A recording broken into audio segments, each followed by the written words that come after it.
tidak memberikan ijazah saya sampai detik ini juga.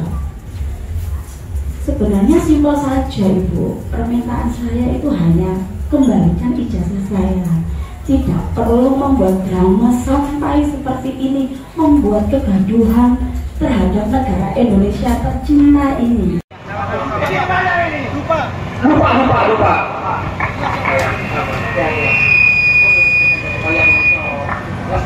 Arek Surabaya meradang, ngamuk, dan berunjuk rasa bakar ban di depan kantor CV Sentosa Hasil di Surabaya pada hari ini Selasa 15 April 2025. Aksi ini merupakan buntut dari kasus dugaan penahanan ijazah yang dilakukan oleh perusahaan terhadap mantan atau karyawannya yang masih bekerja. Wakil Wali Kota Surabaya Armuji yang mencoba memediasi masalah itu malah dilaporkan ke polisi. Meskipun akhirnya pemilik pabrik sudah meminta maaf dan mencabut laporannya terhadap Wawali Cakji, tak urung arek-arek Surabaya terpantik rasa kemanusiaan dan kesetia kawanannya. Mereka menuntut agar pemilik perusahaan tersebut ditangkap dan dipenjara. Aksi itu dimulai 13.30 WIB dan berlangsung kurang lebih hampir 2 jam. Masa memasang banner menampilkan foto suami istri yang disebut sebagai pemilik UD Sentosa Hasil. Mereka juga membakar ban. Tak terelakkan kejadian siang itu menjadi tontonan karyawan lain di pergudangan Margomulyo.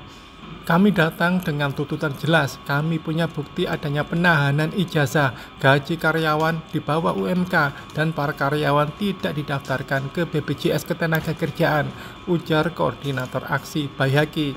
Dia menyebut hasil kajian juga menemukan adanya ketidaksesuaian dalam bentuk usaha yang dijalankan.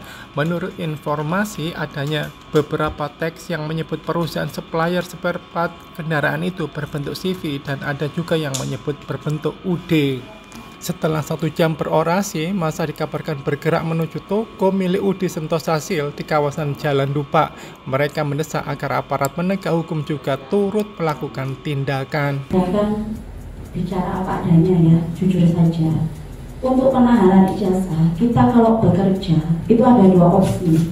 Mau menitipkan uang jaminan 2 juta atau memberikan ijazah asli yang akan katanya untuk dititipkan. Akan tetapi itu kenyataannya ditahan sampai detik ini. Saya terpaksa memberikan ijazah saya.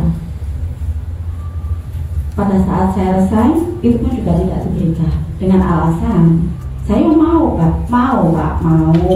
Oke, saya penalti Ibu. Tapi kan saya menyelesaikan pekerjaan saya sampai akhir.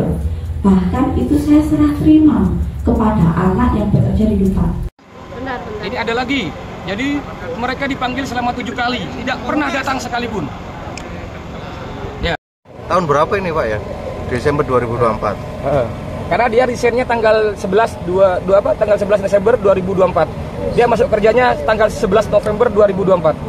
Oh. Jadi dia hanya bekerja 1 bulan. 1 bulan. Setelah itu dia resign.